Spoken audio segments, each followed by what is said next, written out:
aerosols give more direction than just a broad, we like EPR? Well, actually, CalRecycle has a checklist that they put products through to develop what is the priority. I believe I put it in here somewhere that batteries we believe should be number one because they're causing fires right away. Our other next proposal is on propane cylinders, which is also causing fires, and it's slightly different than a pure EPR model, which is why I kept it separate. But yes, we could be more specific, but my general feeling is CalRecycle has access to all the data, and outside of saying, you know, batteries and cylinders, the things that cause fires need to be handled first, is letting them pick their product categories and go as fast as they're comfortable going. But that's just me. So any other commissioners? We have Commissioner Sky. I think you're next.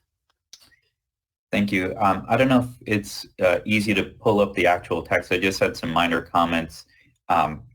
Under the purpose, the first bullet doesn't kind of match the rest in terms of the format when you talk about what you're trying to achieve. So if that can be adjusted a little bit. And then you talk about the threshold, and I really love this concept that we kind of keep working through until we don't have products that are problematic. It just talks about the cost to local governments, which may be too broad. So if there's some way to make that a little bit more specific about how we continue to look at products, I think that would make it more supportable. Comments? I'm taking notes. Commissioner Lapis. Thank you for putting this together. I'm going to take a closer look because I haven't reviewed the specific text, but I think it really would make sense to highlight batteries specifically as something that the legislature should take on immediately and not necessarily leave to a comprehensive framework. Because even if the legislation as proposed were adopted, I just don't think we have the time to wait for CalRecycle to do a process to identify batteries, to then do a process to develop regulations, to then do a process to roll them out. It's such an existential threat to the recycling sector that I do think we should highlight that specifically. And I apologize if the language does do that. I haven't gone through it. Yeah, it does, but as Commissioner Sky said, it's in the wrong place. We need to move that slightly. We put it under purposes, and we should have put it under the actual policy that we recommend that batteries, and really what we should probably say, because we've got these two separate proposals on cylinders and batteries, the two things causing the most fires, we listed them both as a high priority for that reason. And that would be our advice to bring those two first, because they are the cause of the fires most frequently identified. So I think we radically agree is where I think we're at. So we just need to refine the text and give everybody a chance to review it a little longer. So thank you for that. And then Commissioner Toyota, I think is next. Yeah, just it might be good to put under the related issues as to just a bullet to bring it back up to the very first paragraph of the first thing we were talking about in the report now, that is those fires, just to bring them back to all of that, because that kind of really spells out the issue. Yeah, we can certainly do that. So we'll just highlight the fire situation more prominently, okay? And then Commissioner Medrano? Yes, I'm in full support, and given the urgency of the fires, I would recommend that we put a date, no later than date for the agencies to address the issues with the batteries. Okay, and I would also go back. I just realized Commissioner Dunleavy talked about which agency and being more specific. I've just found that the legislature is going to figure this out, and the agency and Cal EPA will ultimately decide. It's not going to be our decision really anyway. And I've always said it's very confusing to have both ETSC and CalRecycle touching HHW. It's always this thing going on. And that's another thing the legislature probably needs to deal with that's beyond the scope of our task. So if we punt the concept over, they'll figure it out is generally how I was thinking about it. Commissioner Ward, I don't know if you want to say anything else to that. Okay. It's fine. Okay. Very good. So Commissioner Medrano, okay, so you're okay. And then Commissioner Schneider. Hi, I'm trying to read through what was written for the language emergency regulations, and it may be there, but I couldn't see it. My recommendation is what gets action and what gets attention is by calling it an emergency, and this is, so I would put up there that this is an emergency regulation with a very specific turnaround time. I mean, that's our recommendation. Turn it around quickly. Well, we could say very specifically, we need this passed in the 2021 session. I don't think that that's soon enough. If you look at how quickly California jumped to the various COVID requirements, I would put it in the same category. Are other commissioners, okay, that's a great suggestion. Are there other commissioners that would support suggesting that dealing with the gas cylinders and the batteries, which are really causing the fires right now and causing insurance costs to go up and the danger to the system and the people in the system, would we ask that these be urgency measures? These have been discussed. I can tell you batteries has been discussed since I first worked on it in like 2014, 2015. This has not been a new conversation that they have. Is everybody, I'm seeing face nods and thumbs up. Segura, Sky. Everybody okay with that? No, I'm not. You are not. Okay. And the reason I'm not is that urgency measures require 2/3 vote, which means much bigger concessions to the industry. And so I'm not comfortable with that recommendation. I agree with the spirit, but just logistically. Practicality. We're just so used to, Commissioner Lapis, at the local government level, we are passing emergency regulations quickly right now, and we're all trained to do it now, that we recognize things have to happen quickly. But I hear your point.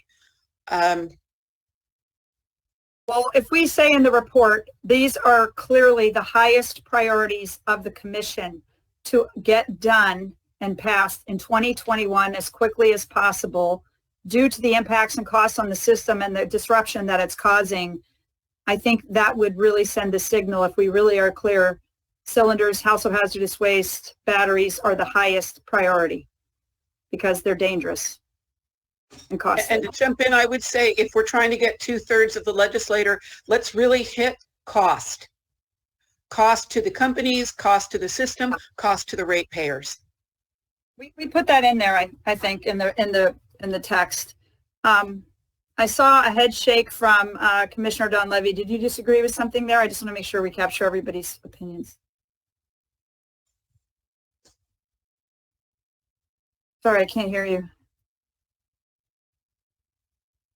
Sorry about that.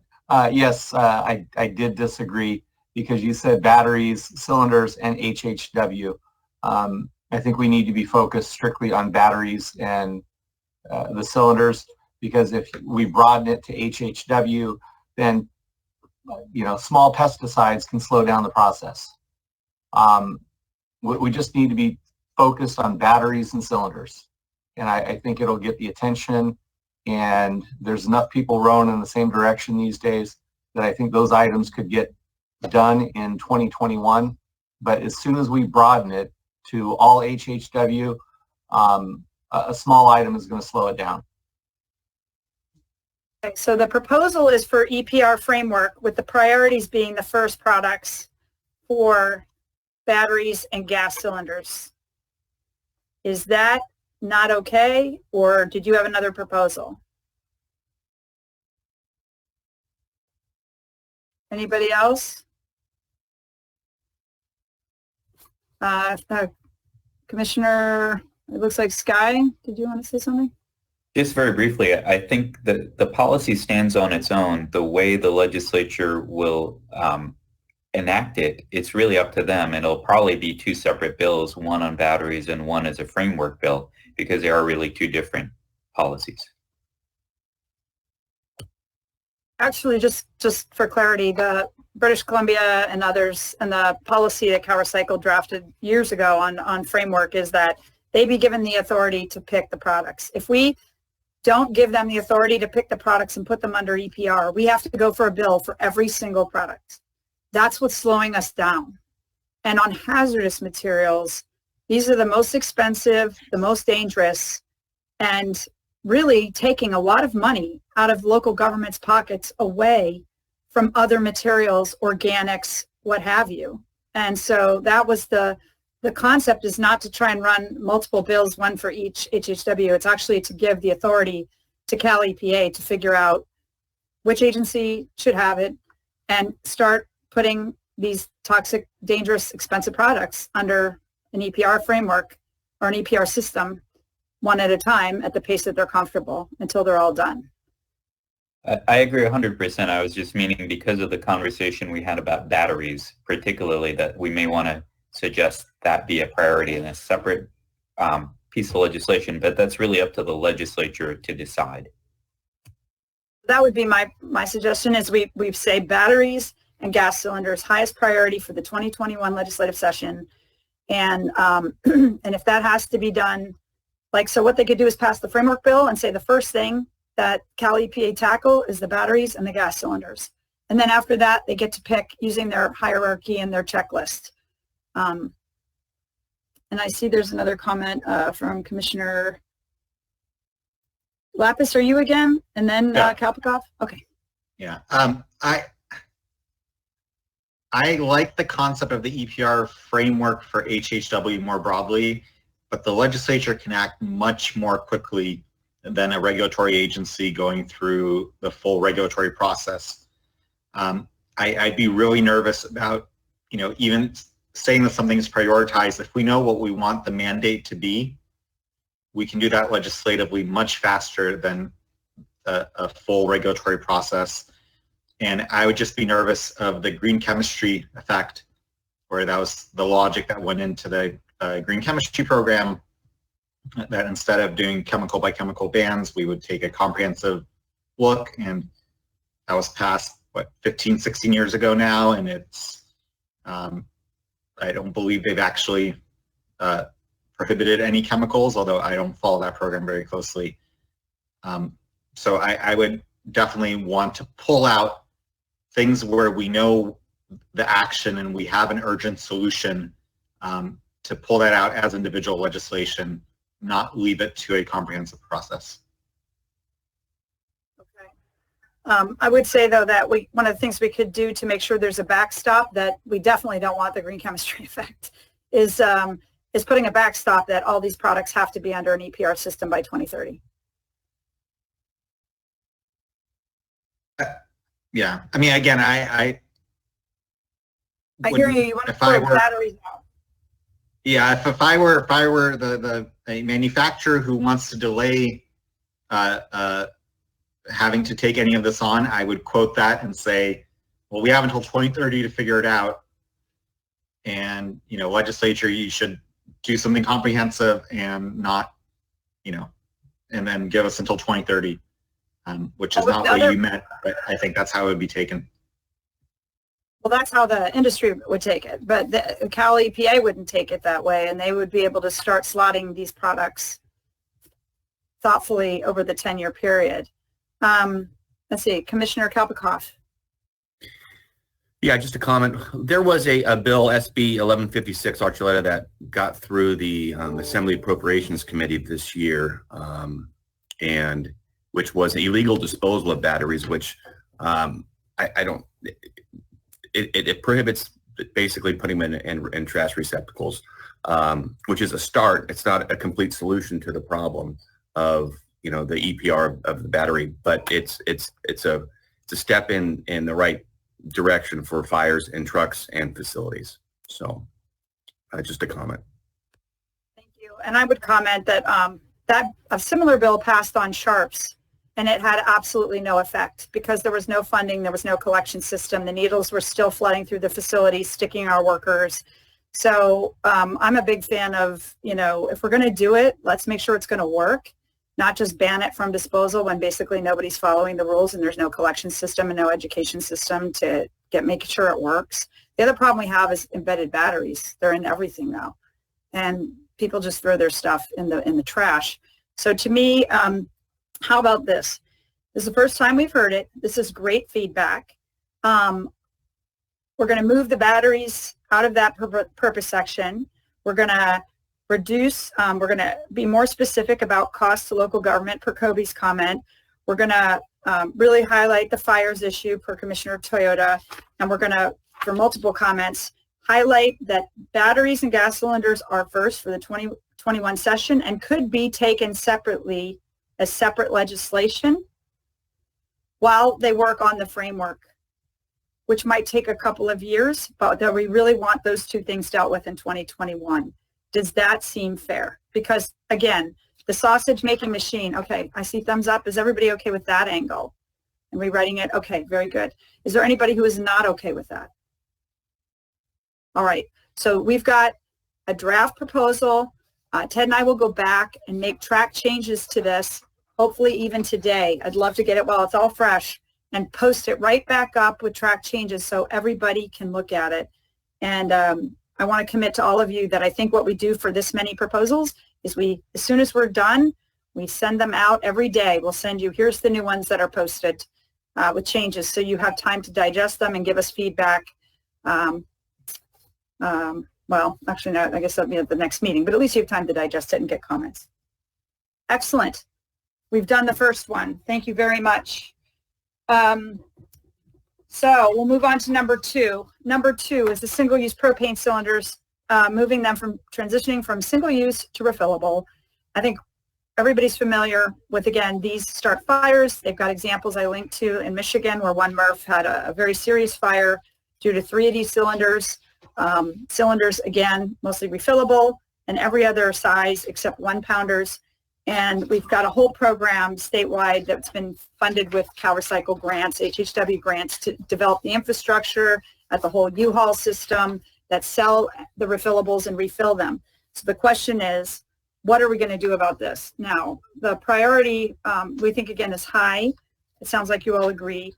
And this policy proposal is basically 2 parts. Establish an EPR system by 2024 for the 1-pound propane cylinders that are sold in California that are not refillable by January of 2023. So if they're being sold after January of 2023 and they're not refillable, they have to set up an EPR system for those cylinders that they have to pay for. And that every cylinder, the refillables, still have to be labeled so that people know what to do with them and where to refill them. So it could be a website or something very basic, but they've got to be labeled in some way so the public knows what to do with them. They're heavy, hot-rolled steel, and people think they're recyclable. They throw them in the recycling bin, and they can start fires because people think they're empty when they're not. If it's cold, the gas contracts. When it heats up, it expands, and then if you hit it, you puncture that tank, it can start a fire. So I'm happy to take questions on this proposal. Or any thoughts on this?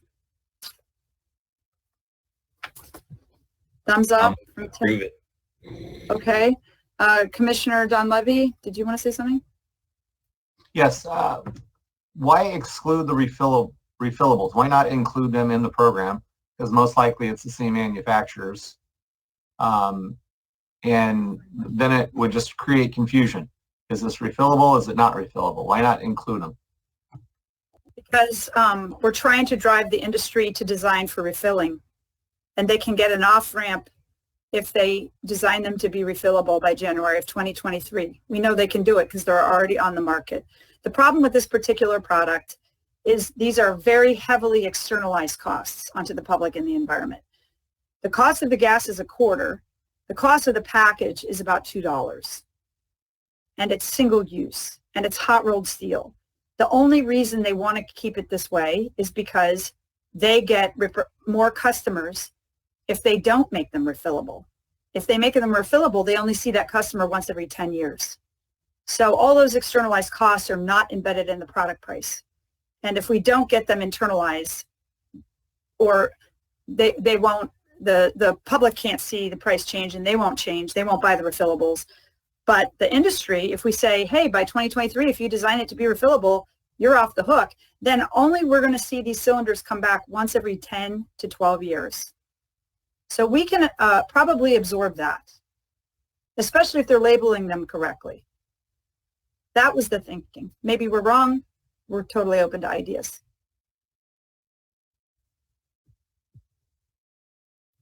Commissioner Davis? Or I'm sorry, Commissioner Schneider.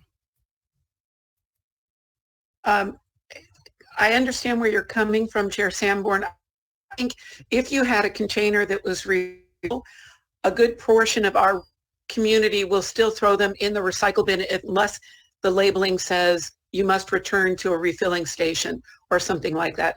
And then the problem is 10 years, if the package is lasting that long, the label has disappeared during that time. So there's still going to need to be a labeling component on a refillable. A lot of people won't take the extra time. They're just going to buy new because cost isn't an issue to them. The refillables cost 3 times as much as the single use. So I think they will think about it more than they do now because they can buy like 4 packs for $8 at like Walmart, and that's like $2 a piece. When we are paying up to $40 a unit, I've seen contracts in Orange County for $40 a piece to puncture these and evacuate the gas, crush them, ship them, blah, blah, blah. So this is a very expensive item. It's dangerous. It's ending up in the parks. It's costing, and yeah, I think the labeling, if you have language you want to suggest, let's definitely talk about it because we're all I'm not arguing. I think your point is perfect. I just think even refillables need to be labeled. Even if they're getting out of the system by going to refillables, there needs to be a labeling there. Okay, that's good comment. Yep. And Commissioner Davis. Yeah, just to emphasize the scope, because we are one of the participants in the Refuel Your Fund. At Joshua Tree National Park, there are 7 campgrounds. The park staff there estimate that they collect about 100 single-use cylinders each weekend at each campground. So that's 700 cylinders over each weekend over a year. And then they have to bear the cost of that. So it's really extreme. I don't know, Heidi, if there's a way to probably gather information from the work that CPSC has been doing on Refuel Your Fund and roll up those costs because it's pretty high and it's borne by public agencies. It's very high, and we do have all those costs. I put some of it in here, and I did mention that in the program that they should cover the costs for the parks and anybody who's got a lot of leftover cylinders, because this is a big cost for our state and national parks. We put 3 containers up in Lassen and they're full all the time. I think I put the pictures in there. But okay, so is this generally, people seem to generally be okay with this? Outside of increasing the labeling, is there, we can tweak that language a little bit. Basically, do we have a thumbs up on this one for first reading to put into the report? Thumbs up. Okay, I got 2 thumbs up from Vice Chair Valle. Great. Commissioner Osterger has paused. I assume you're okay because we want consensus. If not, and Kalpkov's good. Great. All right. Thumbs up. Thank you very much. And if any of you have any suggestions on the language or changes, please let Ted or I know, and we will get this into the report. Thank you very much. Excellent. So we've done 2. Let's go to the 3rd one. This is a reread of an existing proposal we've all heard and approved on the PFAS in food packaging. This comes from the Composting Organics Committee. Would somebody like to review very briefly that there's very minimal track changes to this? We've already heard it once, so this would be the first reading with these track changes. If we approve it today, it would go into the report as is in red, and then the second reading would be on the 16th. Does anyone have any comments on this proposal of the precautionary principle for PFAS in food packaging? I don't see any comments. I see a thumbs up. Is there anybody who has any issues with this as it's written? Chair Sanborn, I'm sorry, I'm looking for that document on the list. Which one is it? It is cautionary principle approach? That was put in 123? It's Organics 01 on the list of pending recommendations. Okay.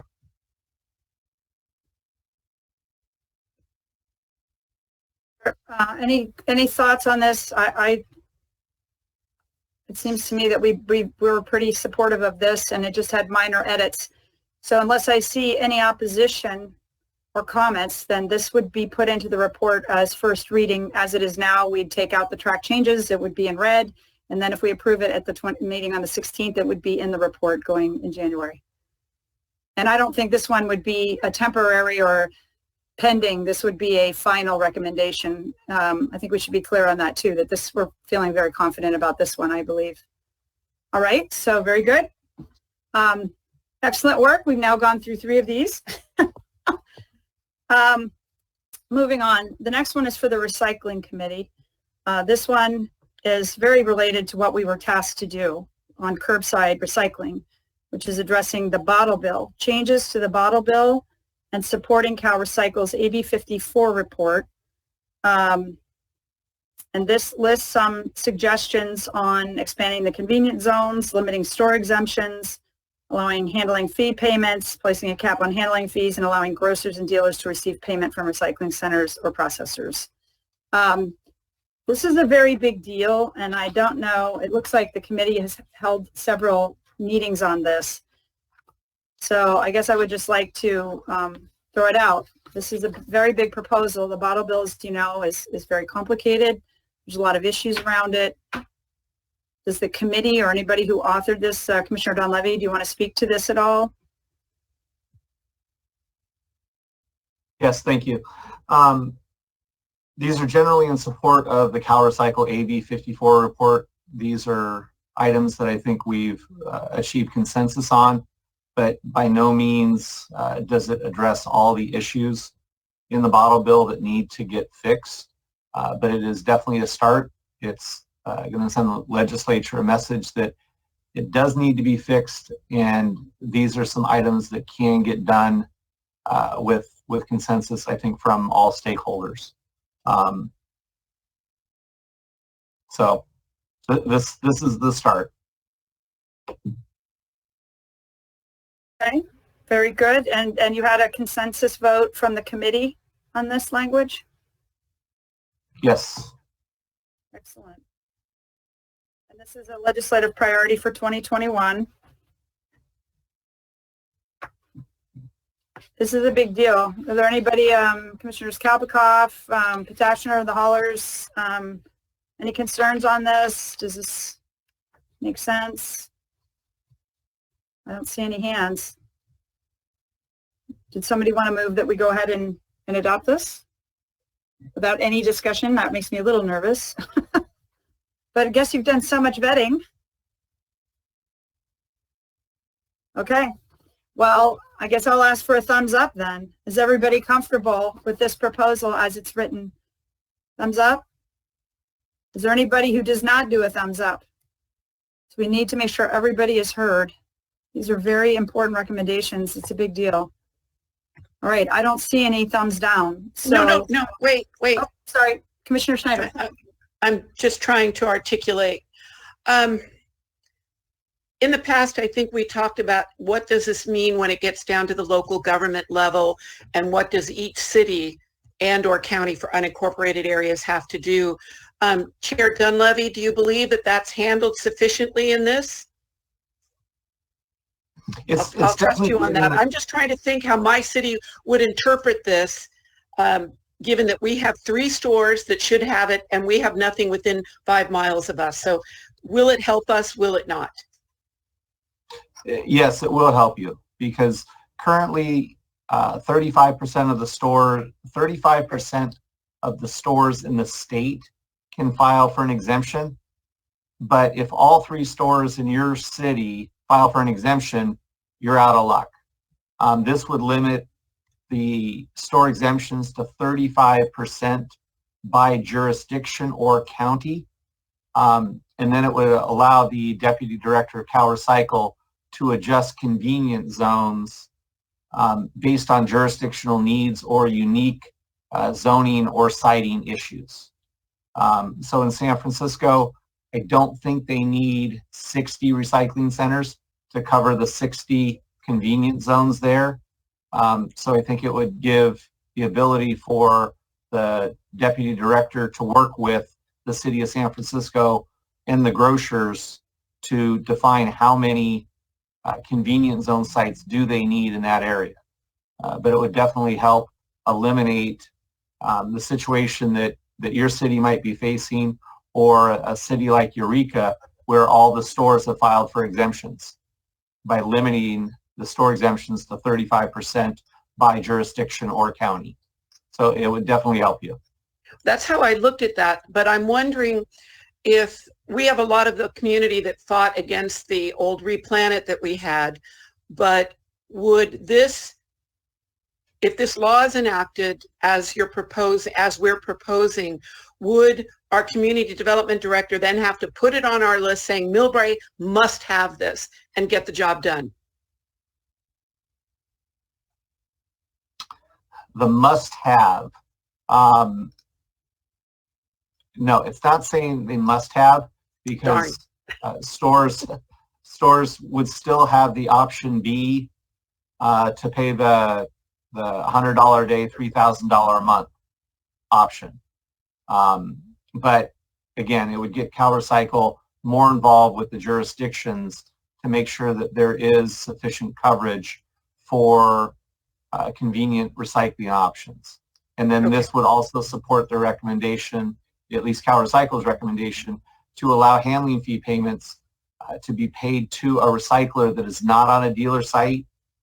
So they might be able to locate somewhere in the city a light industrial area that might be more compatible or more friendly to a jurisdiction than in a store parking lot, and still receive the handling fees. I think this is great for the rest of the people. When you're a small city, your staff are spread so thin that keeping up with everything can be very, very difficult. So the clearest instructions, for example, every small city planning commission, you need to make sure this happens, or there's a way you can partner with the adjacent small city and do it together. That just would send a much clearer message to local government, and it makes me, as someone pushing for it from an elected seat, a whole lot easier. Otherwise, I, as an elected, hit my head against the wall. But I like what you've done. Thank you. Commissioner Davis, I think you're next.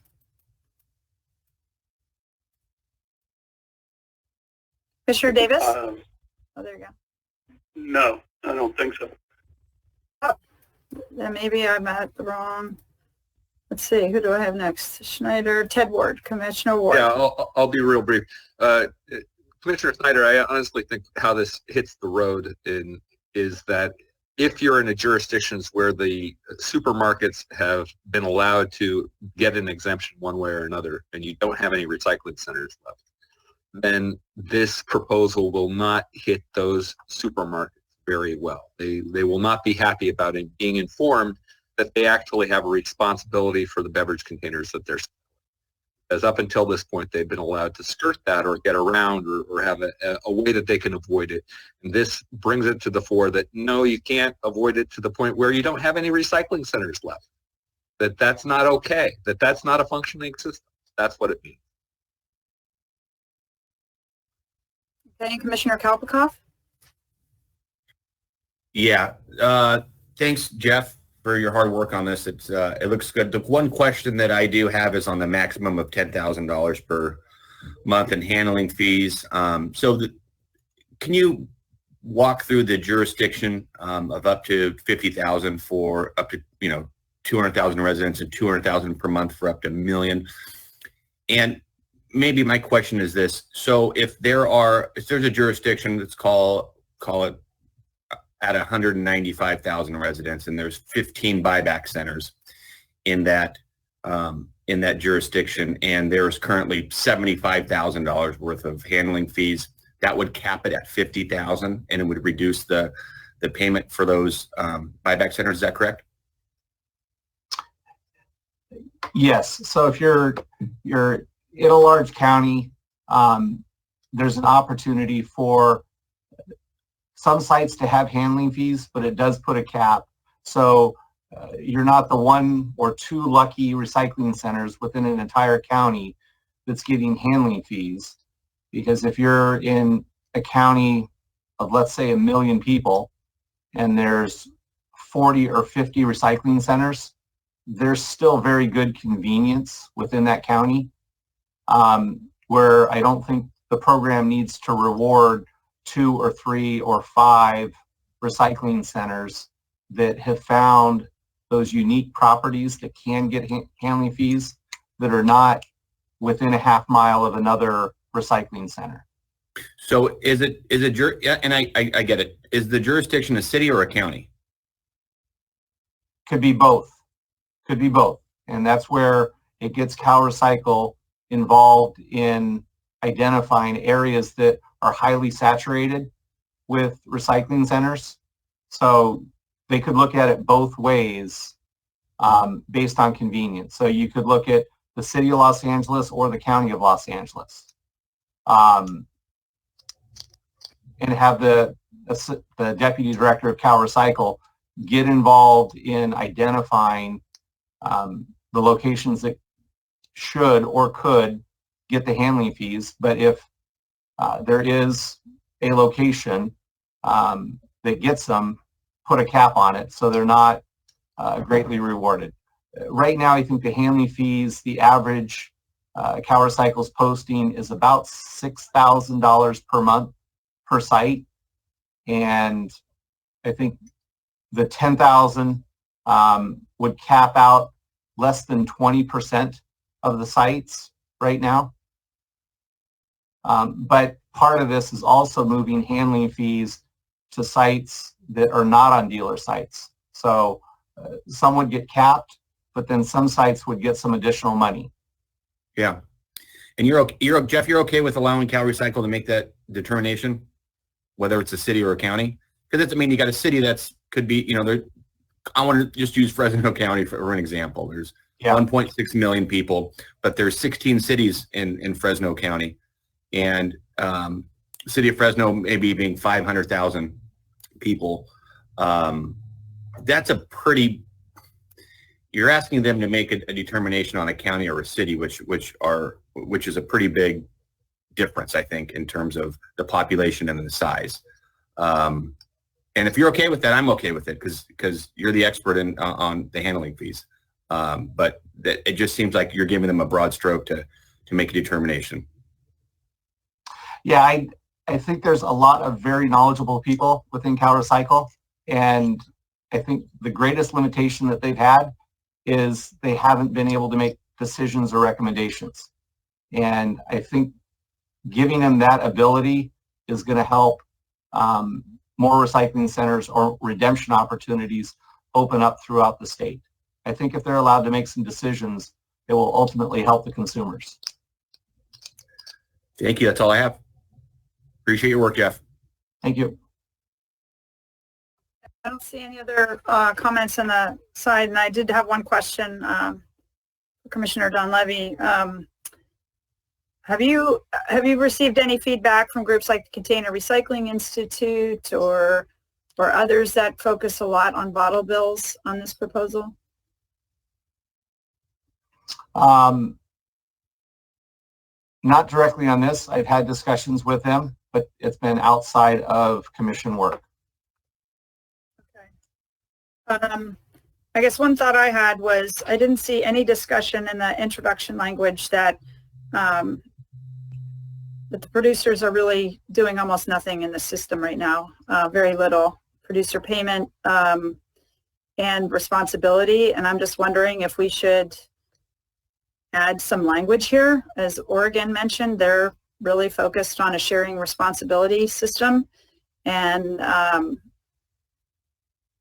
right now, we may not have time to dig into that, but I think maybe some language that would say that we really need the producers to help close the loop on these products in some fashion, that they need to start coming forward with some recommendation, something to offer. We hear a lot of you know, we're in a pact, we're doing this, we've got a plan, but we still don't see huge amounts of effort in closing the loop on the system or helping pay for it and make it more convenient. And I guess, and the reason I mention this is I wrote a op-ed with Susan Collins on the need to get the grocers to help with the collection system. And one of the ways we thought of was to get reverse vending machines in front of these grocery stores that people could easily return their bottles and cans as they walked into the store, get their money, get their groceries, and they're in and out. And it's almost a touchless thing during a pandemic. But I really think the producers should help pay for all this. So are there any thoughts, or was there any discussion to at least address some sharing of responsibility with the producers? Definitely, the producers will need to get involved at some point. The grocers with these recommendations, they do get involved because they would get paid for the labor and the effort. You know, I'm happy to add some language at the start regarding getting the producers involved, but I think the producers will say we need to have more recycling centers open, and if there were more recycling centers open, the recycling rate would be higher. And again, right. I just want them to help pay for it. Yeah, and again, these are the items that we've come up with consensus with, but by no means are they all the items that need to be addressed within the bottle bill. It's very extensive. We could spend meeting after meeting going through all the issues. I mean, it would take quite a bit of time. So these are the first ones that we can move forward at this point. I think it's excellent. You've done a lot of great work. Is there anybody that would not support adding a brief sentence or two at the top about the need to get the producers involved in this? And I see Commissioner Potashner, his hand is up. Yeah, it's not that I don't support it, but if we're going to introduce that concept on this very specific set of recommendations, I think it needs to be married with the point that the current system does act as a rebate to curbside customers, and that whatever changes we look at in the future, we got to be cognizant of our ratepayers as well. Would you be open, because I'm just thinking that we show intent language, that these are the initial recommendations, but that our intent is that we need to engage the producers in helping figure out a solution for the adding convenience and getting the system to work better and get much higher rates, like at 90% plus, and which is also, totally possible. I think while also protecting curbside recycling ratepayers. Okay. Well, I'd be open to anybody coming up with some language for that, you know, if you wanted to work with Commissioner Donlevy on that. I know that this is, I think, one of the few bottle bills in the world that pays curbside like this, but I know it's also become a reliable income stream as well, which does affect the rates. So why don't we, would you be open to working with Commissioner Donlevy and just developing a sentence or two that you could live with on that, about getting a shared responsibility with producers and the intent that stil happen at some point, but we just didn't have time to get into that level of detail and protecting the ratepayers. Okay, thank you. And Commissioner Lapis? Yeah, I echo what Eric said, and I think the way that it was described, and I would not have any objection to it, but if the recommendation were to go from a state-run system to a producer-run system, I would have an objection to that. But the broader comments about manufacturers taking a greater role in increasing recycling, I think, are great. And I'm sure with Eric's additions on protecting curbside ratepayers, I would be comfortable with that. Okay, then it sounds like we've got basically, unless I see anybody else with hands or whatever, we're agreeing to this with some minor language additions in the beginning on the need for a greater role of producers in the system at some point, that our intent is that happen, that the legislature still work on that, but that these are our recommendations for now, and protecting the ratepayers and the curbside program, and that will be worked on with Commissioner Potashner and Don Levy. So everybody thumbs up with that addition? And then moving this on into, okay, very good. So Commissioner Ward, this basically is, we can enter this language into the report in red, and then we will have track changes version of this in front of us for the next meeting. That track change will have to go through the second reading December 18th. Excellent work. Everybody is just doing great here. So I think we should go back to the Basel Convention language, if that is okay, Commissioner Ward, since that seemed to be low-hanging fruit and we'd already discussed it several times. Why don't we bring that language up, and then everybody knows what we're voting on. Yes, that's M5 in the listing, market development M5. Can I make one clarification? Oh, sure.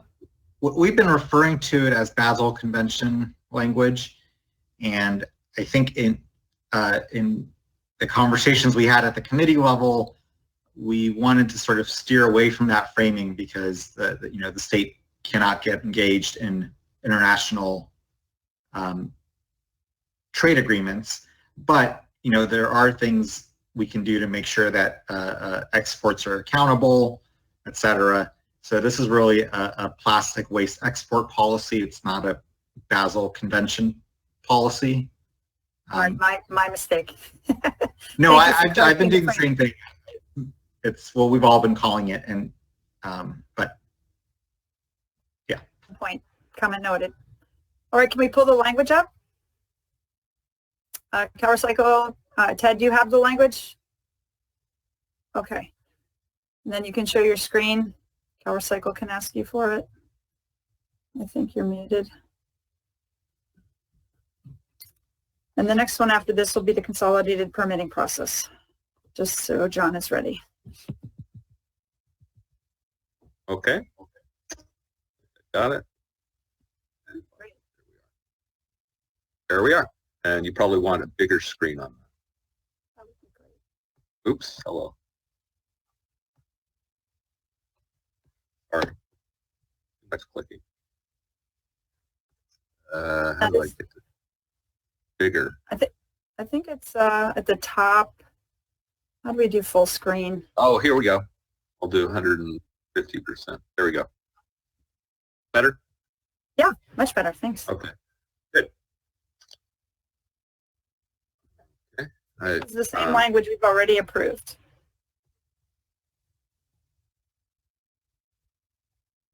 And Commissioner Lapis, do you want to just quick say key what this is going to do, just so everybody's clear again? Yeah, if I recall correctly, there are 4 recommendations here. The first is to count exports of mixed plastics that are in violation of the Basel Convention, to count those as disposed for purposes of jurisdiction accounting. And the second recommendation is on greater transparency under the RDRS system of tracking what goes where, so that it would be easier to hold folks accountable if they are violating laws of other countries. I think what we have listed here is 3 is what I said is the first one. I don't remember what we had as the first one, but the last one is that the legislature should pass a resolution encouraging the U.S. government to engage on the international level. I don't totally remember what we had for the first. It was only legal trade in plastic waste allowable. Yeah, sorry, thank you. So that was a slightly different framing, basically saying that it should be the law in California that you are not allowed to violate the laws of other jurisdictions in importing your waste. Yeah, I think that's more or less self-explanatory. And then the change that John asked for was a clarification that was meant to be included, that the Basel Convention does allow the export of mixed bales of HDPE, PET, and polypropylene. And that was not obvious based on the way it was written earlier. So that was a clarification from John. Okay, I see a comment from, it looks like Commissioner Segura. Just as a quick comment, I mean, with the change in administration at the federal level, I'm sure, you know, Basel will be looked at with a different light than it has in the past, including trade policy and trade negotiations. So should we put something that that's placed as a placeholder here? Because if the federal government does decide and President-elect Biden decides to join Basel and it moves forward and they engage in different trade policy that might look at some of these items, should we point to that somewhere here? Just a question for folks. I mean, to me, that's kind of a given, but if we want to be explicit about it, we can do that too. I think these.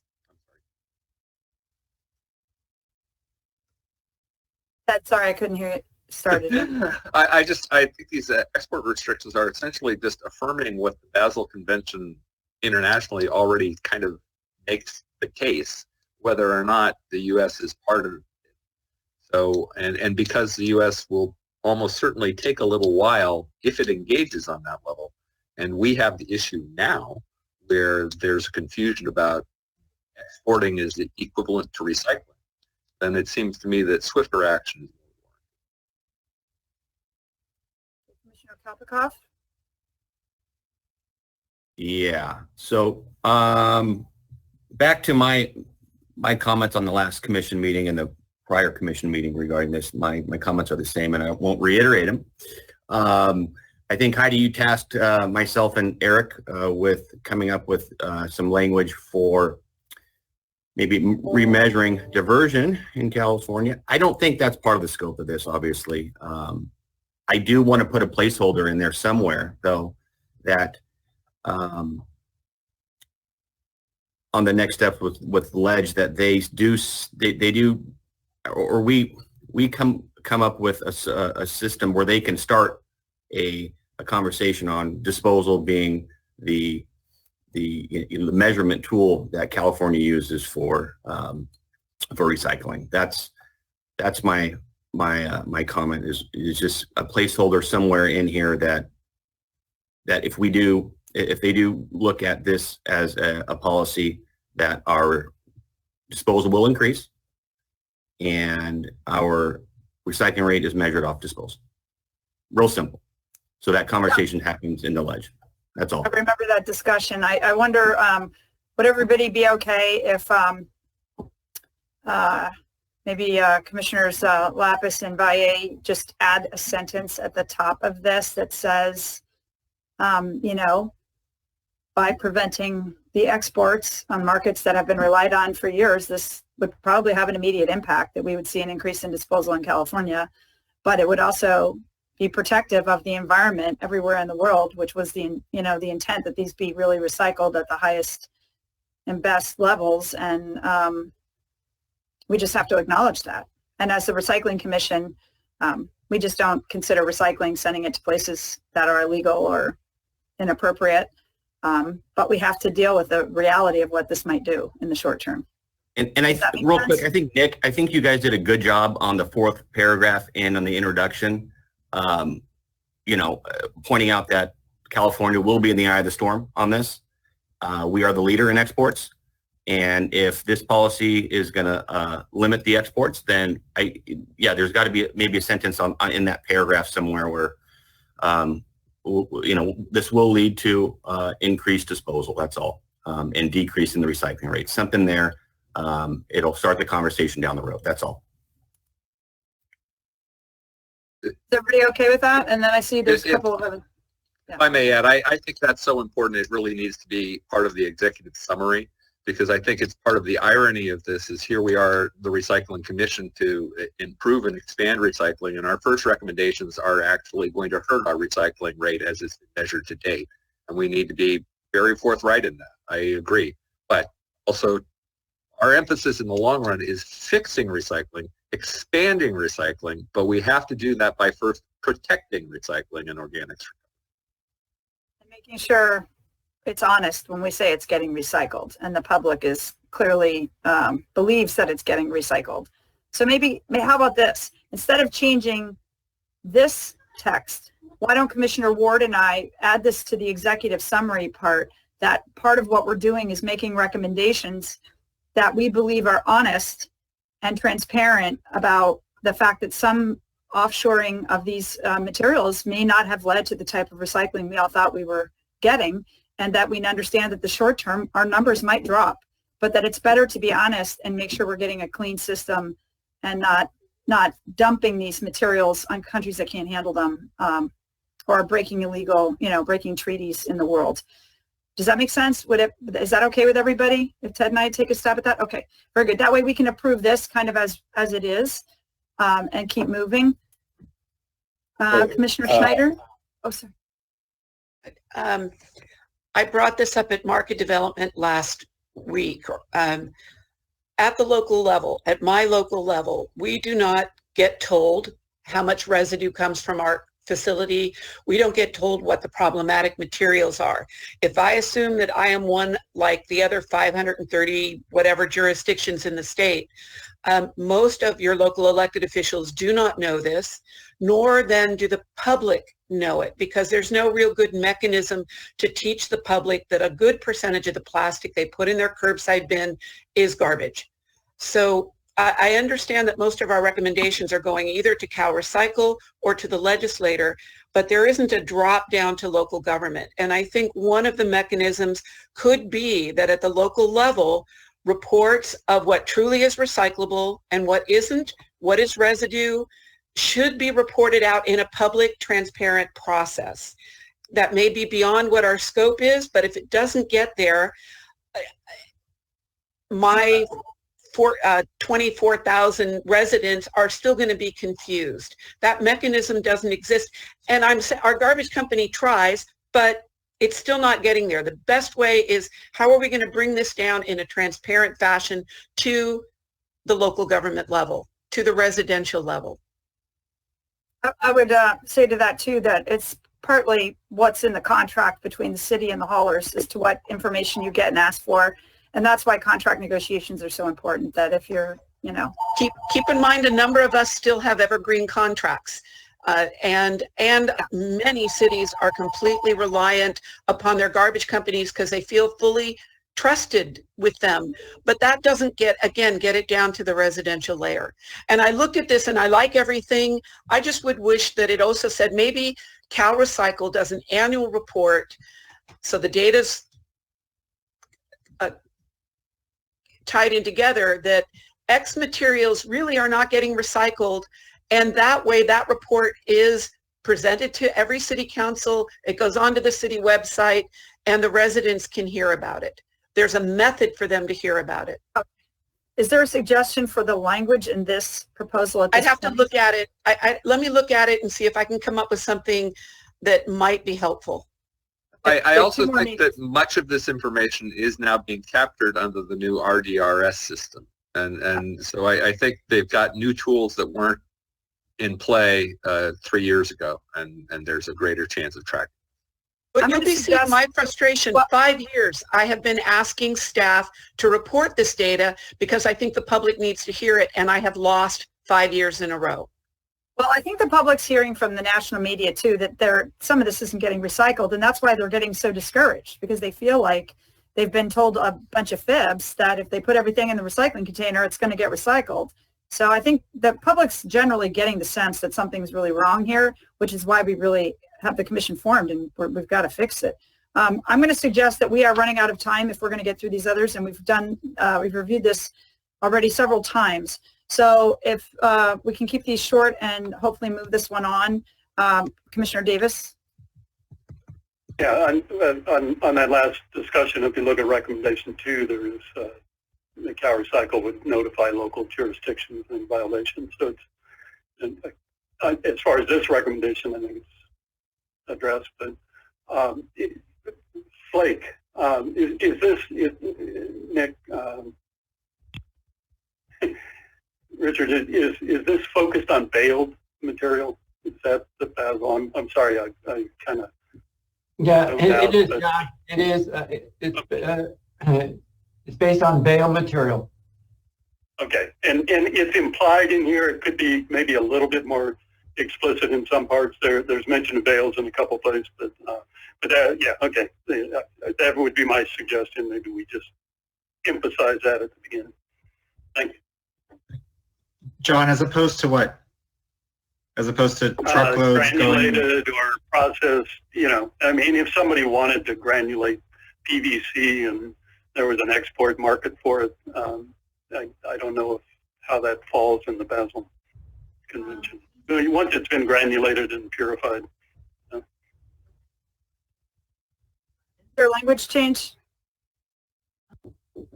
I think that's a technical point. Quite honestly, if somebody goes to the trouble of granulating, they're not going to mix plastics. It's going to be pure stuff. And likely it's going to be local use. I don't know of too many people that export granulated plastics. Well, no, I agree, but you know, export markets change, and actually there was an article yesterday on China's ban beginning January 1, and there was an ISRI comment about trying to exempt processed granulated plastic material from that ban. So that's what stuck in my mind. Maybe just if it is specifically on bale, it could be just in the introduction, so it's clear. If we're not certain, I'm fine with it the way it is, because I agree. Right now, it's pretty much a non-issue. Okay, thank you. And then, yeah, we can go back and amend it if we find out that there's issues for sure. Commissioner Ward, and then Commissioner Potashner. Move on. Okay, Commissioner Potashner?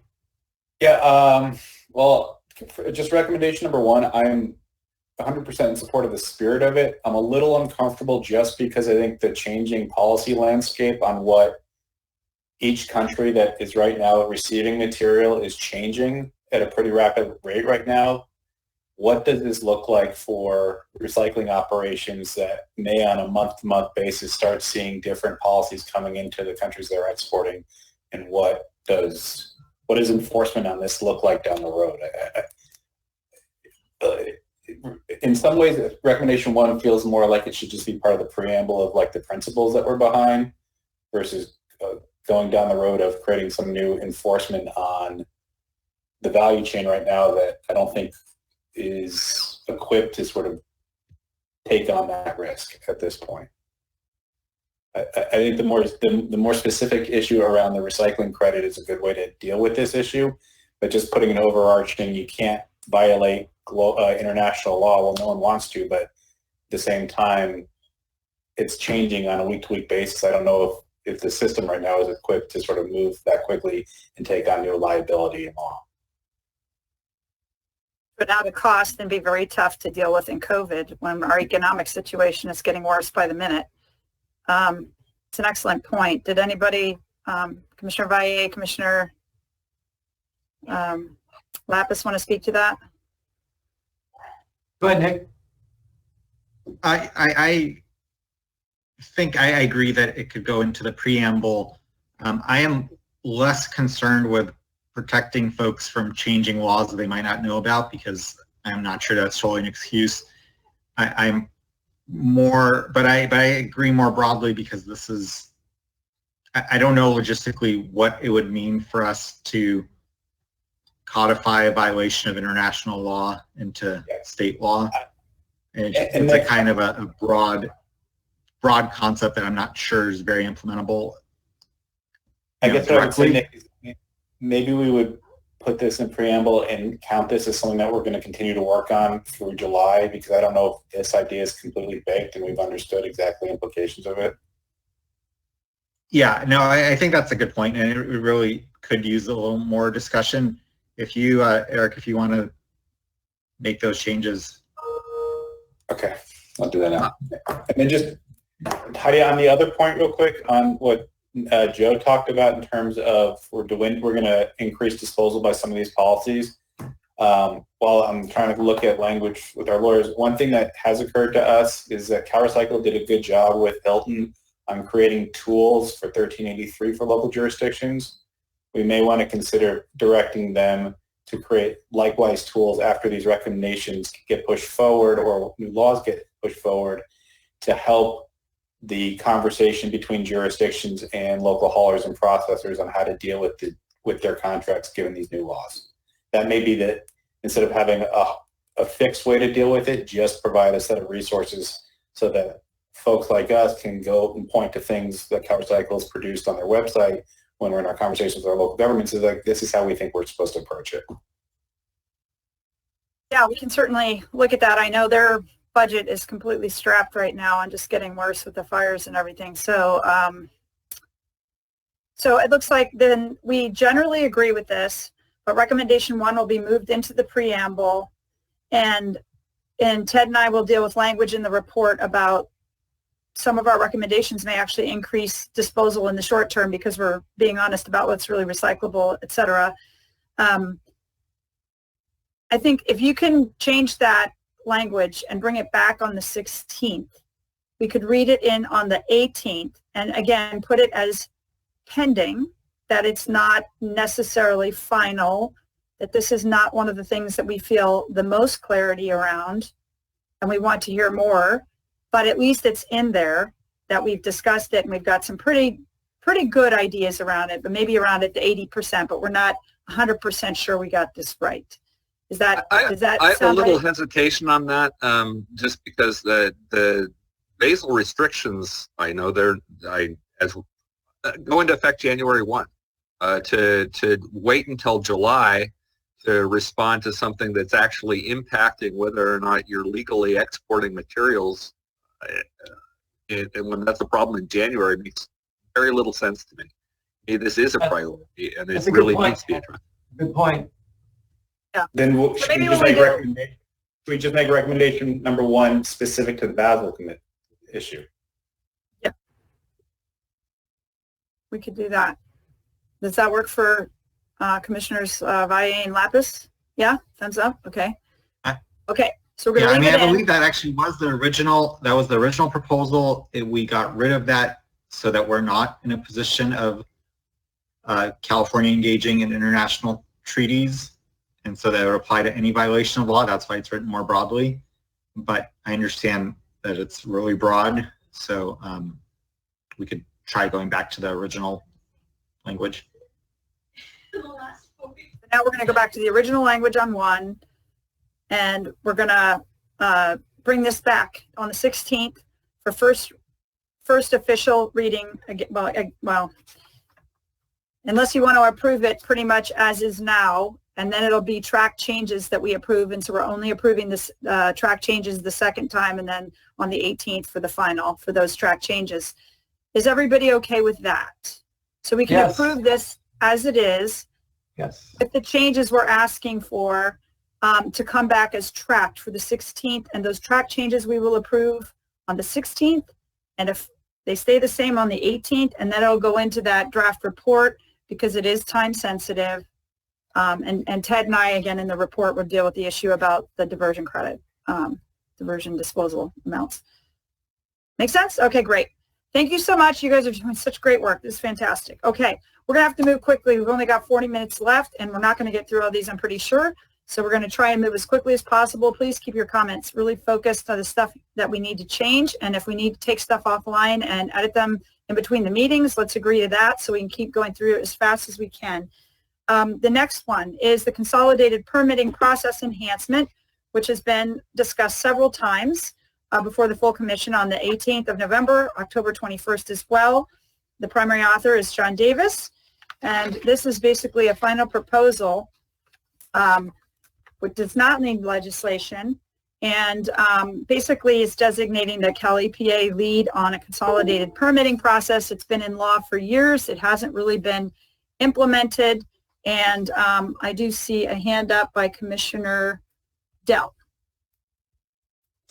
Yeah, thank you. I think we need, I had the same issues that I had with this this policy recommendation in the previous reading, I still have now.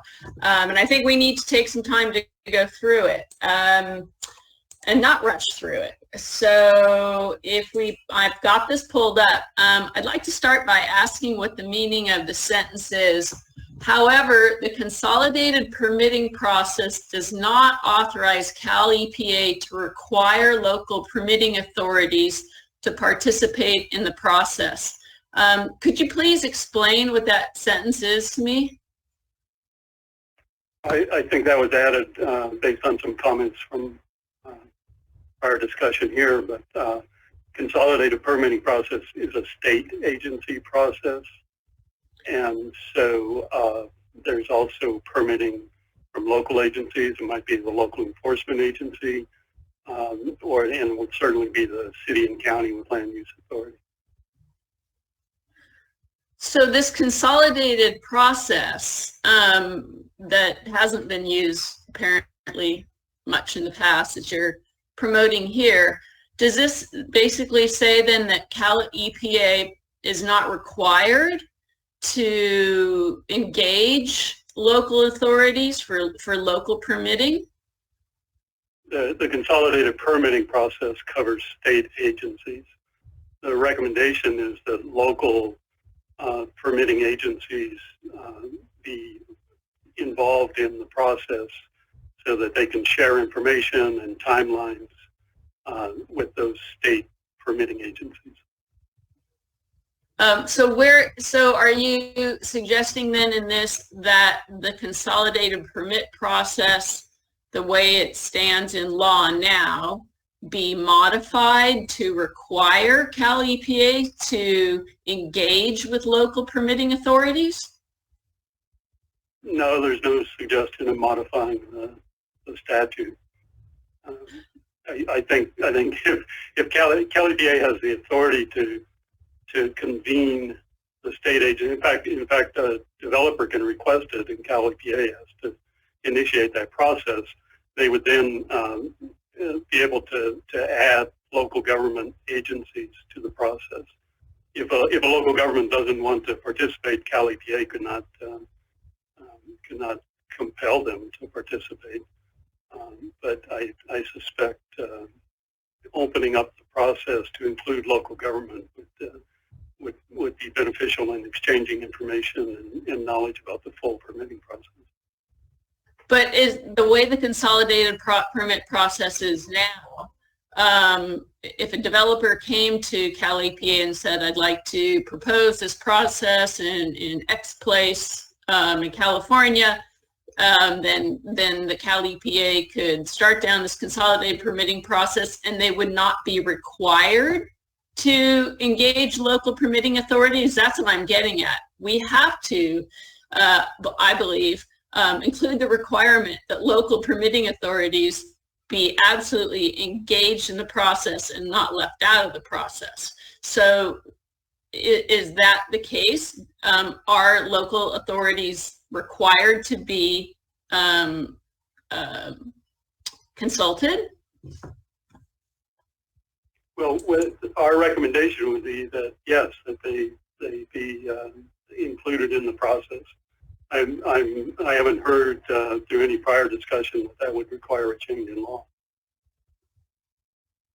But the existing law does not require it. The existing law does not include local agencies. The existing law only applies to state environmental permitting process, including air districts and regional water boards. Okay, well, I think that needs to be more explicit here, because to me, the way this is written, it's saying that we'd go through the existing consolidated permitting process. And if you're saying that doesn't require local authorities to be engaged in the process as equal partners, then that needs to be clarified, because that's absolutely a stumbling point. The types of facilities we're talking about have huge impacts on communities.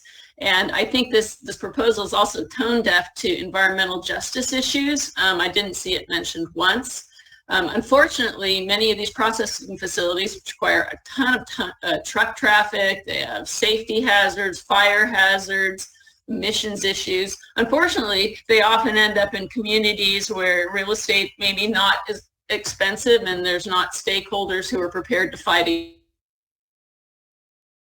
against them. And so I think beef up, while there is a desire to improve permitting, it should not come at the stake of foisting harmful, impactful, unsafe facilities and communities. The second part here, I've got highlighted that there's a bunch of requirements on specific days and turnarounds, 15 days of designation for representatives to meet. Following that, 30 days to determine if an application is complete. And then the consolidated permit agency must compile permits and provide them to the applicant within 30 days of the last participating issues its permit. I don't agree that we should have specific dates in here. There needs to be a robust. Those are in statute. Those are already in statute. All of that language was added after prior commission discussion because there was a request to have some explanation of the current process. So that is the current process. Maybe we should make it clear that this is the language that's clearly pulled from the bill, so nobody can. It's not as confusing. So there needs to be clarify that, and in response to your other comments, I think there's no intent to change any provisions of any permitting provisions, whether they're state or local. So the issues around siting, the issues around impacts on disadvantaged communities, those are all implicit in the current regulations. We're not suggesting any changes to any of those. If there are issues about the Uniform Fire Code, for example, then we could address those if they're not being adequately addressed. But it's not the scope of this proposal to change permitting requirements. So what exactly is this proposal then in layman's terms? If there's an existing consolidated permitting proposal process that could be used, that exists right now, what exactly is this policy proposal suggesting then that approach be used? It suggests that local agencies need to be included, and that GOBIZ should be participant. GOBIZ, the Governor's Office of Business and Economic Development, didn't exist at the time. So, and GOBIZ does work on permitting issues.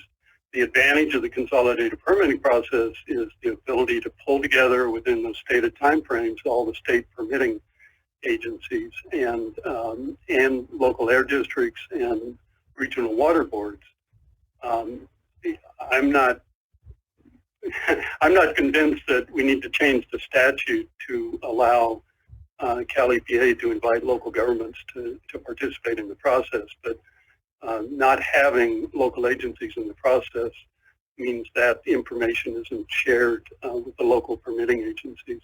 We discussed this process around very specific projects at what was called the BIN Summit. There were over 100 people constantly through the discussion, and there was discussion particularly around organics projects about the difficulty of bringing projects, those projects to local government agencies where they've never dealt with a project like that before. They've never dealt with a compost facility before. And so the knowledge that exists, for example, at Cal Recycle, isn't necessarily transmitted to the local agencies. So the intent here is to open the door for local agencies to be a part of this process.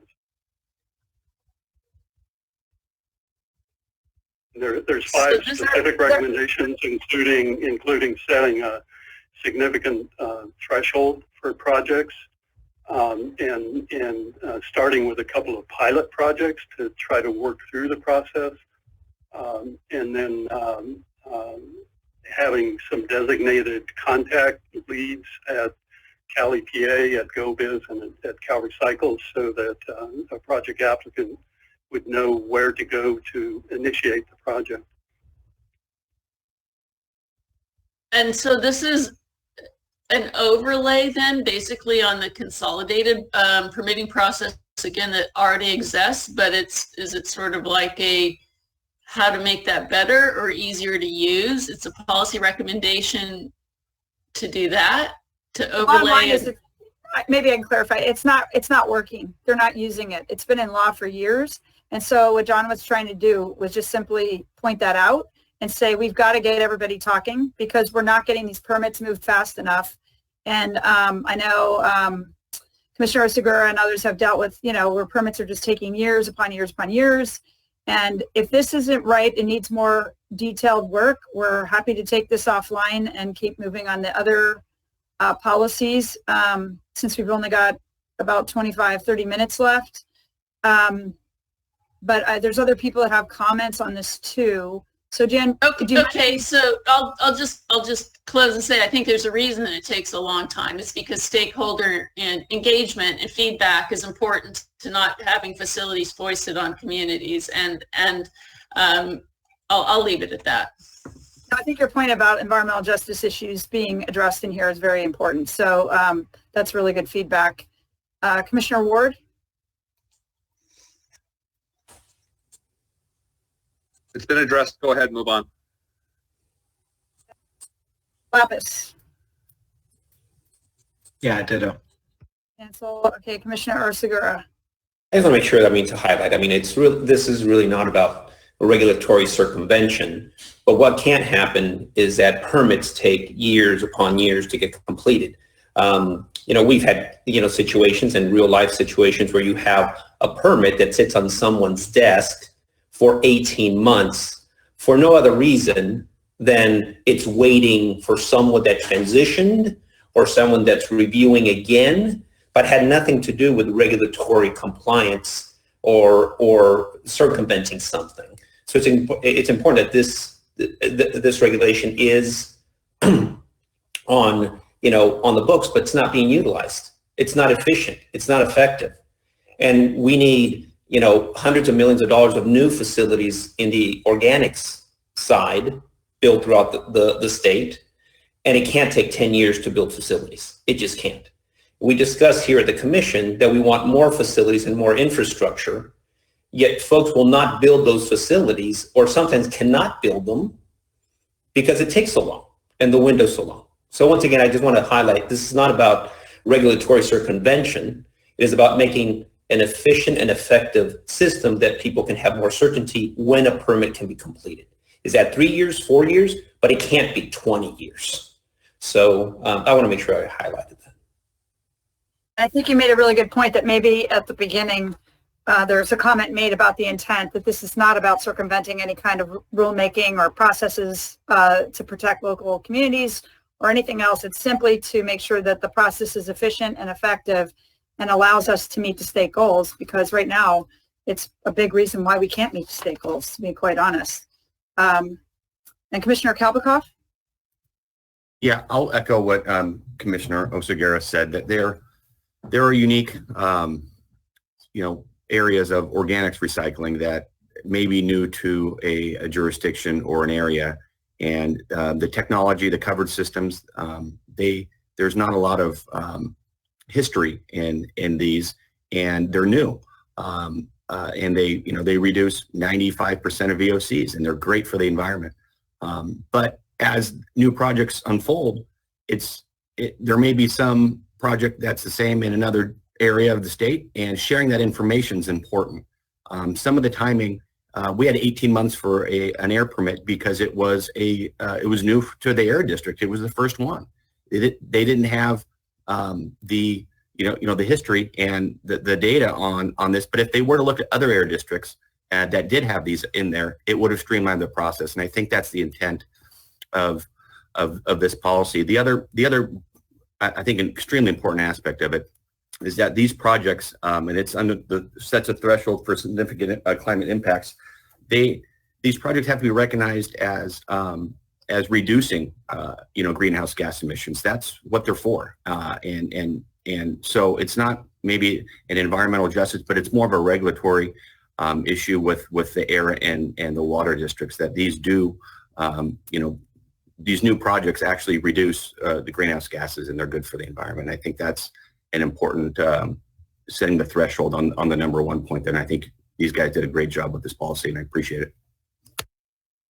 Thank you. I'm going to make a proposal so we can keep moving on to the next one, which is on the title. Maybe it could be changed to Consolidated Permit Process Utilization and Enhancement, because really the key has been that it hasn't been used. Are you okay with that, Commissioner Davis? Does that make sense? Okay. Yeah. And then we could take this and just maybe add some language about the environmental justice concerns and the intent that we not circumvent any process. We just simply need the system and the multiple authorities that have permitting authority to be efficient and effective at getting timely responses to businesses who are putting in their proposals,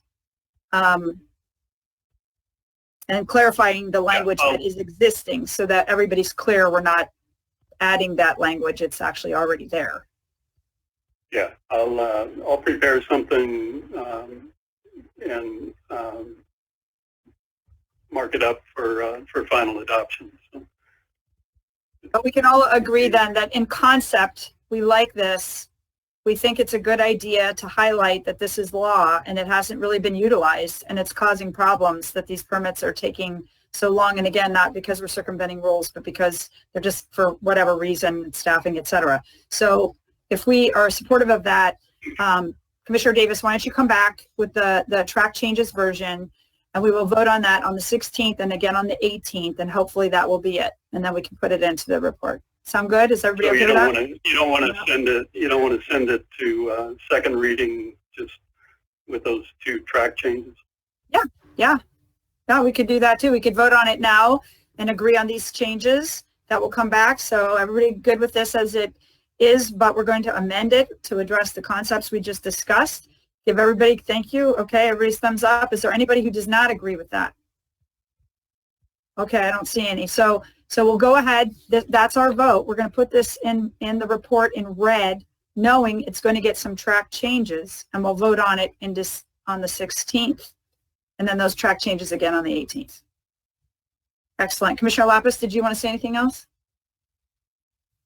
I was just going to say that I think this conversation highlights the difficulty with any kind of streamlining, consolidation attempt, and having seen them over the years, it kind of, a lot of these issues come up over and over, but I feel like, John, you did a good job of not changing any of the standards while proposing that we actually speed up the process, first of all.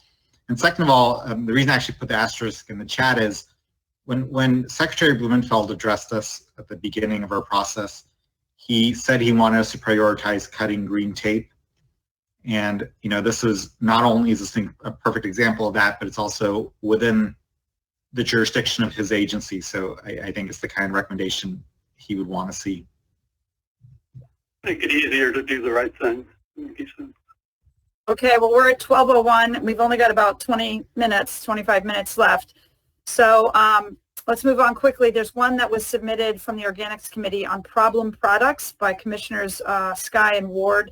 And this is a new one we haven't seen before, but obviously it's very important because contamination was something we were supposed to address on this commission. So my printer went on the fritz. I could not print this, unfortunately, but thankfully we've got it pulled up here. So I'm going to turn it over quickly to Commissioner Sky. Do you want to give it a quick summary, or does anybody have any thoughts on this that has a chance to read it? What I'll say very briefly is it's very complementary to the precautionary principle, but this is focusing on the products that create problems through processing. So I'm very happy to take any comments or feedback from any of the commissioners. And if I might add, the thing I like about this is that it's a way to essentially engage the facility processors in a democratic process to say, look, this product, this material usage is messing us up, and you need to do something about it right away. And it opens the door that essentially any advocacy organization or trade group or whoever thinks that they want to help us solve these problems can conduct such a survey. And you got 80% of positive response from 80% of such facilities, then you bounce it to Cal EPA and say, we got a problem. Please deal with it right away. And that's the trigger. And so I really like that open door trigger because essentially it allows us to say, this is a problem now, and please deal with it now. We don't have to wait for anything other than saying, do we all agree it's a problem? Yep, okay, move. And has Cal Recycle given any feedback on this, on their ability to, or Cal EPA? Have not heard such. Okay.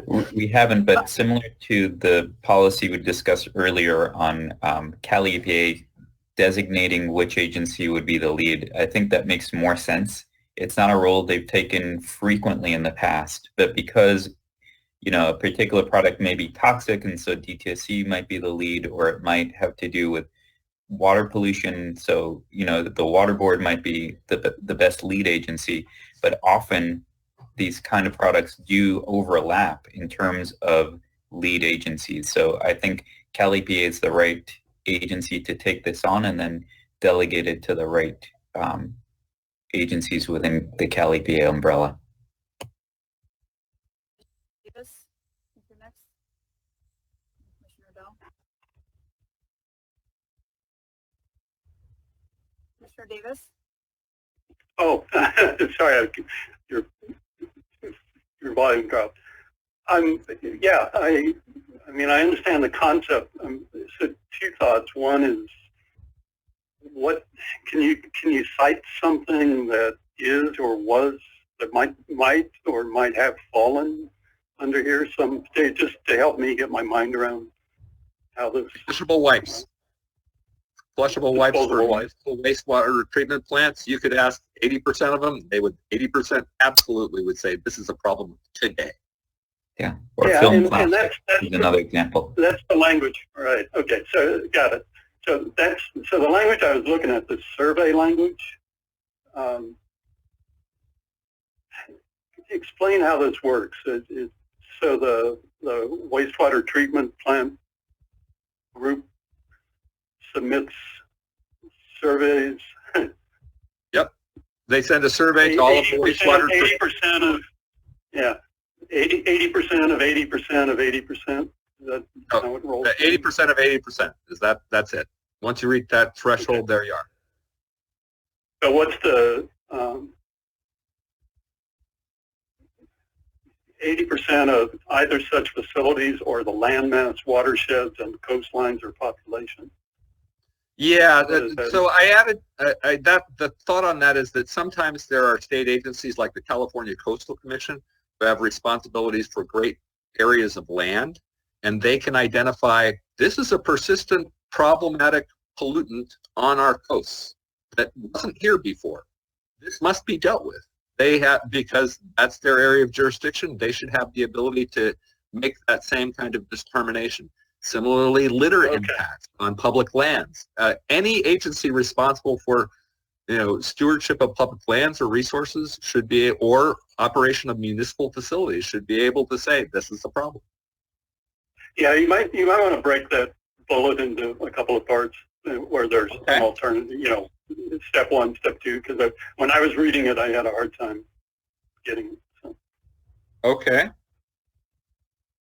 So separate the folks responsible for land and resources from facilities? Yeah. I was trying to mesh the two and having a really hard time doing that. Okay. Commissioner Dell? Yeah, I really like this idea. I think it's novel. I think there's good precedence if you think about it sort of like in terms of impacts from CO2 or something, but we're looking at product impacts on municipal systems or public lands.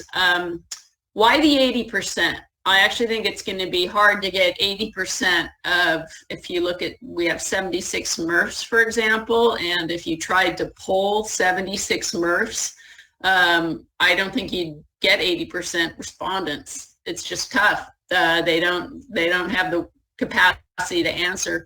I'm wondering if there's a precedent that Commissioner Lapis mentioned about the 2/3. You know, for the emergency vote that have to get 2/3 of the legislature. I just wonder how you're coming up with 80%. I think it's too high, both in terms of respondents and then also number that would say it's harmful. May I respond? My initial thought on that is I don't know exactly what the right level is. However, I believe like the flushable wipes, the municipal operators of facilities are motivated to try to fix problems. And if they know that by responding to a survey, there's a chance that that problematic thing might be addressed, they're going to be motivated to actually be responsive to such surveys. So I think there's a chance that you have a higher percentage. Plus, of course, the purveyors of such products are going to be very offended that their products are being picked out. And so you really want a definitive, no, this is really absolutely a problem for pretty much everybody doing this kind of thing. So the 80%, it's a pretty high bar, but I think that there would be motivation from the facility operator side, and it establishes this is a widespread problem.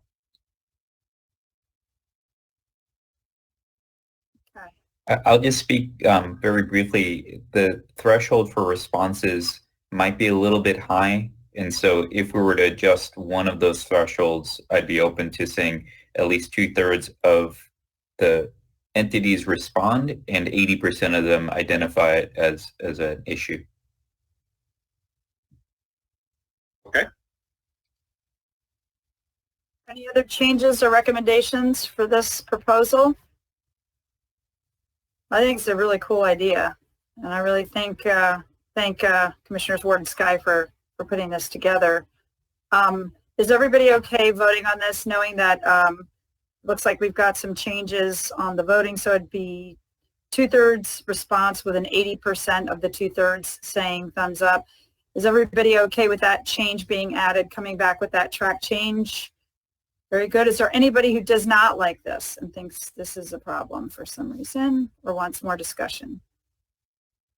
Okay, very good. And this also gives a lot of, I've actually thought we should do something like this a long time, so I really appreciate this coming back. Excellent work. All right, we're going to move quickly. We're moving on now to the beverage bottle design for recyclability, which we have discussed before. And this is Commissioner Dell and Lapis, their final proposal. This has gone through committee in September, full commission, we've heard it November 4th, and they consider it a legislative priority. This is about contamination in the recycling stream and curbside. So this policy has two strategies: prohibition of the two design elements. One would not require taxpayer funds and legislation, and the other one would. Basically, this gets back to the PET bottles and clear. And I don't know, Commissioner Dell, do you want to, or Lapis, do you want to quickly just remind everybody about this and let them provide comment? Sure, I'll discuss the issue, and if Commissioner Lapis would describe the two options that we're presenting for management techniques. This is a direct result of feedback that we got from a California PET processor in Southern California who's struggling to stay in business. It's a tough time to be a PET processor. They get so much contamination, and the markets are very limited. And what we heard directly from him was that there is only value, there's only strong markets for clear PET. And so the policy proposal recommendation is that beverage bottles only be made from clear PET, not green, blue, brown, unless there's a medical reason or, one of those sorts of reasons. I'll let you know that this has actually been something that all of the beverage companies have voluntarily done in Japan for 20 years. They've only used clear. So, yep, this brand in Japan has been clear for 20 years. South Korea also has it as a law. We could quickly make an impact of collecting more clear PET, getting it into the recycle stream, less waste, less cost, keep our PET processors in business. And then the other little aspect is it also, this policy recommendation also prohibits caps that are metal and plastic that wreak havoc on PET processor systems. So it's a simple proposal, no cost to taxpayers, doesn't ban any product. If any plastics industry person's listening, this can all still be sold. We're just saying, please make it in clear PET so we can all keep it circulating in society. And Commissioner Lapis has 2 management options about how to achieve this. Yeah, just very quickly. The first is basically saying what Jan said, that you cannot sell products in non-clear PET. That would require legislative change. In the meantime, under the existing bottle bill program, the manufacturers are required to pay their processing fees based on the cost of recycling their products, and the processing fees for all PET are lumped in as one amount, and it's a very small amount, even though different types of PET have very different costs. And so the second recommendation is having varying processing fees for individual forms of a resin that have different recycling costs. And we have a comment from Commissioner Dunleavy. Okay, thank you. Commissioner Dell, Commissioner Lapis, a lot of great work on this. I definitely support it.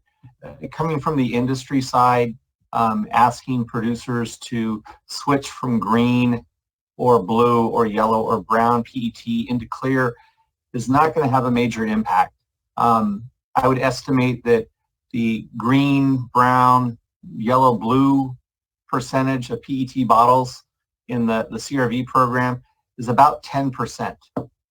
So we're not asking a 50% move from green into clear.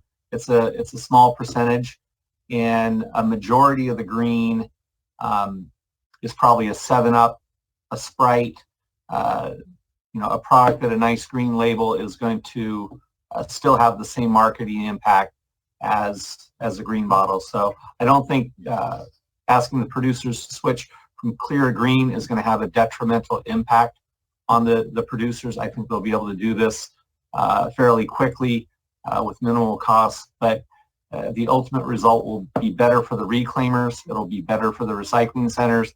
It'll be better for the MRFs that are doing the separation, because it'll bring up the value of the material. Because right now, the value of the material is dragged down by the negative cost of these non-recyclable pigmented bottles. So I definitely support this proposal. So Commissioner Dell, Commissioner Lapis, thank you for your work on this. Excellent. Commissioner Ward. Yeah, I essentially move to approve. I think we should move on. I think this is great. I also think that it's worth highlighting in the executive summary as a general thrust, which is we're moving towards having fewer packaging materials and more recyclable, more recoverable packaging materials. It's a good general principle. I like it. Simple and homogeneous, so we can less confusion to the system. Okay, is there anybody that, let's give a thumbs up if everybody's okay approving this policy to be written in the report. Is there anybody who does not want this in the report? And I'm going to make a note that we've missed Commissioner Ferrante for quite a while now, so we have consensus among the commissioners here, and we want to make sure, hopefully she's okay with all this as well. Yeah, hi, great. Here. My camera's not, I have to turn the camera off, but I am here. Oh, good. Okay, that makes me happy because I want to make sure everybody's okay with these. So, excellent. So we'll move on. So we've now gone through 8 policies, and we've got just a few minutes, literally 5. So I'm going to suggest that we move to one that we have heard before that's also been very discussed several times to see if we can move through it. And that is the recycling committee's a plastic container label and shrink sleeves designed for recyclability. This is Commissioners Dell and Lapis. This got a lot of input from industry about the concerns about labeling and the need for protecting the product. I do not think this will go without challenge.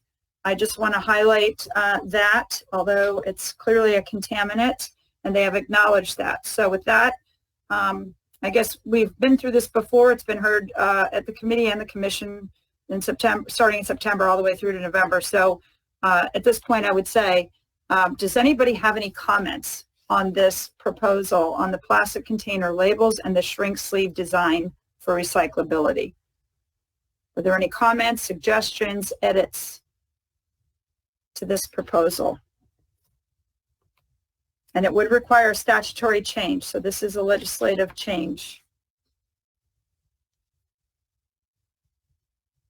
No comments? Everybody's happy with this? Thumbs up from Jan. Okay, Kobe. Oh, I see a lot of thumbs up. Okay, so if everybody's okay with this, then obviously the industry, and this, again, we're advisory, and this will go to the legislature, and then the legislature will decide what they're going to do, and that's where a lot of public hearings will be had about all these different things. And again, we don't have unlimited time or research staff to get into every little nook and cranny of some of these things, so and that will be outlined at the beginning of our report, the limitations that we have, that we acknowledge. Is there anybody who does not want us to approve this language right now?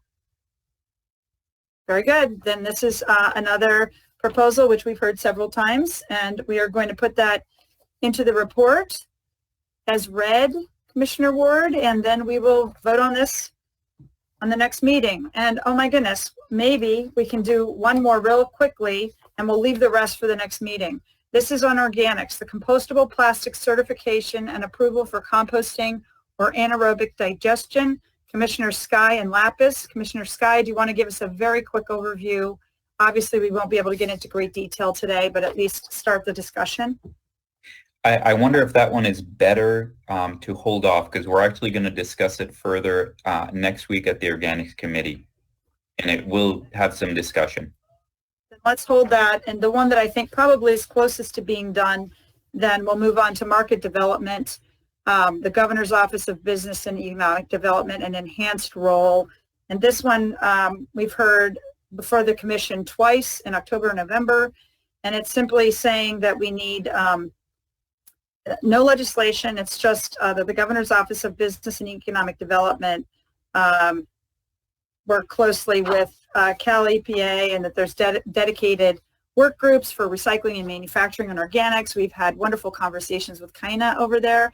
John and I would like to get his final review of this write-up before we finalize it and put it in the report, because obviously we highly value our relationship with the Governor's Office of Business and Economic Development. But is there anybody that has a thought on this proposal? I see it looks like Commissioner Dell. No, when it was on the previous one, I wanted to take a lot of time, so I'm glad it was put off to the next meeting. Thank you. Excellent. Great minds. Okay. Are there any other concerns about this proposal with GoBiz? Is everybody okay voting on this? And then we put it in knowing we're going to get feedback from the Governor's Office of Business Economic Development. Okay. Is there anybody who's opposed to this? I don't see any. So with that, we've got through that many proposals. It looks like, I think we did 1, 2, 3, 4, 5, 6, 7, 8, 9, and we did final on Basel, which is 10. Unbelievable. These will be held to the next meeting. Carpet, which we heard multiple times. A lot of people wanted more time, so that works out beautifully. RMDV, right to repair, carbon farming, and the compostable plastics, which we agreed to. Those are the ones that are still for the next meeting. And so with that, congratulations. What amazing work by this commission. I do want to quickly move on to agenda item number 8. We've got 9 minutes left. And this is about agenda items for future meetings. I want to go back to Cal Recycle very quickly. They said that they would get back to us by the end of the meeting regarding our request. And this gets to agenda items for the next meeting. as far as whether we need to agendize this.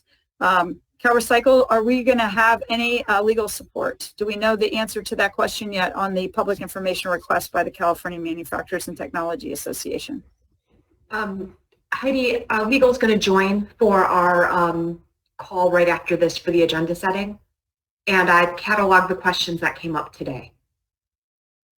Excellent.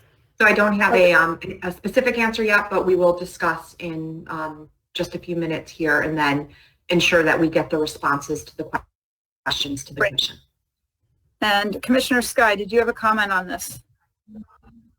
I was just going to briefly mention on the GoBiz proposal, that's just a great template if anybody wants to prepare a proposal. It was structured really well, very clear and concise. So I just wanted to say kudos for the folks that put that together.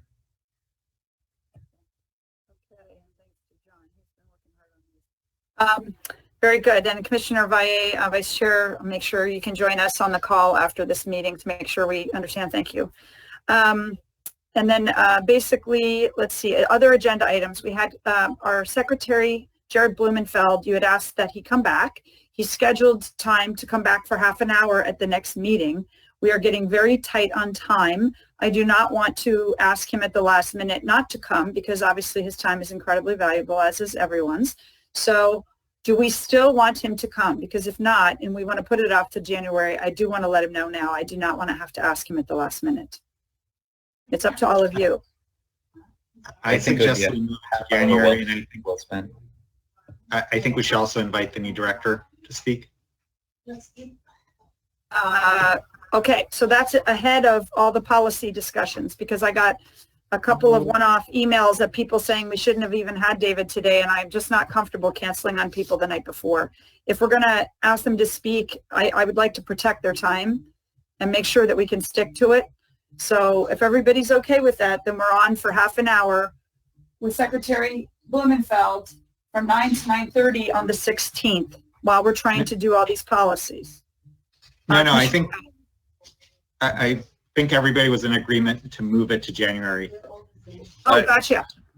That's my preference. I think it would make a whole lot more sense to talk through what our proposals are and how they stand in January with both Director and Jared. Yes, I agree. Okay, so we'll move them to the first meeting maybe in January, and then that would give us more space for them, including the new director, Rachel Wagner. And so I'm very excited about that. So we'll do that.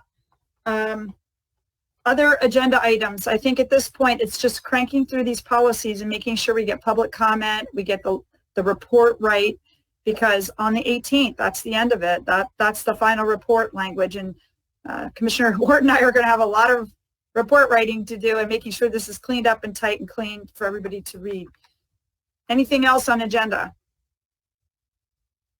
Okay, then I think with that, the meeting summary is, I'm just super impressed with this commission. Everybody's working so hard and being so respectful and trying to really hear everybody out. I just want to thank all of you. I'm just really enjoying working with all of you and how hard we're all working.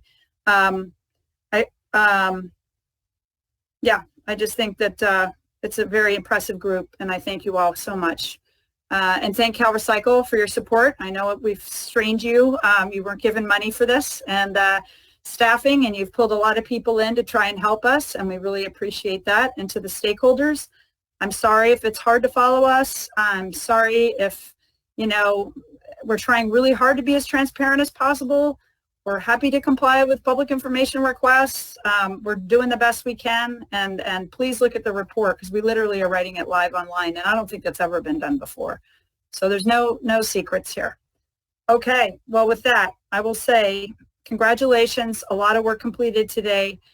We've got a lot to do still, so we'll meet on the 16th. We'll plan still on meeting on the 18th, and I highly recommend that if commissioners and committees want to schedule an extra meeting to make sure you fully vetted some of your ideas for the meetings on the 16th and the 18th, you schedule them now because they need a 10-day notice.